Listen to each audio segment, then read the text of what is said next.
যারা মানুষের সাথে ধোঁকাবাজি করে তাদের জীবনে দুইটা বিপদ আসবেই, এটা আপনি লিখে রাখেন।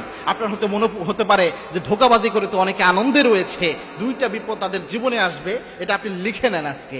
এক নাম্বার হচ্ছে যারা মানুষের সাথে ধোঁকাবাজি করে, প্রতারণা করে, তাদের মানসিক শান্তি আল্লাহ উঠায় নেবেন, টুডে অর টুমোরো তারা ভালো থাকতে পারবে না। আপনি আরেকজনের চোখে পানি ফেলে আপনি নিজে অনেক আনন্দে থাকবেন, খুশিতে থাকবেন, এটা কোশ্চেন কালেও হতে পারে না। এবং যারা প্রতারণা করে, ধোঁকাবাজি করে, তারা রাসূলের উম্মত থেকে বের হয়ে যায়। কেননা আল্লাহর হাবিব সাল্লাল্লাহু আলাইহি ওয়াসাল্লাম বলতেন, মান গশানা ফালাইসা মিন্না, যে ব্যক্তি প্রতারণা করে, ধোঁকাবাজি করে, আর যাই হোক, এই ব্যক্তি আমি নবীর উম্মত হতে পারে না, আমার সাথী হতে পারে না।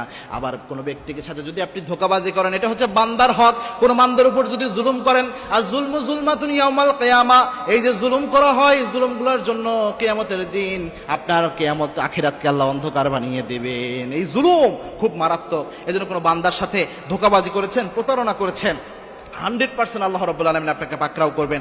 এবং সবচেয়ে বড় যেটা মানসিক কষ্ট, সেটা হচ্ছে মানসিক প্রশান্তি আল্লাহ রাব্বুল আলামিন আপনার উঠায় নেবেন। এটা গুরুত্বপূর্ণ একটা বিষয়। দুই নাম্বার হচ্ছে যে সমস্যাটা আপনার জীবনে চলে আসতে পারে, সেটা হচ্ছে আপনি আপনার যে যত দোয়া করবেন এই দুনিয়াতে, যত দোয়া আপনি করবেন, আপনার দোয়া কবুল হবে না। আপনি যদি তাহাজ্জুদের সেজদায় পড়ে চোখের পানি ফালায় আপনি ভাসিয়ে ফেলেন আপনার জায়নামাজ, আপনি যদি কাবা ঘর ধরে দোয়া করেন, ততক্ষণ আপনার কোনো দোয়া আল্লাহ রাব্বুল আলামিনের দরবারে কবুল হবে না, যতক্ষণ ওই ব্যক্তি এই যে জুলুম করেছেন আপনি যতক্ষণ পর্যন্ত ওই ব্যক্তির কাছে মাফ না নেবেন।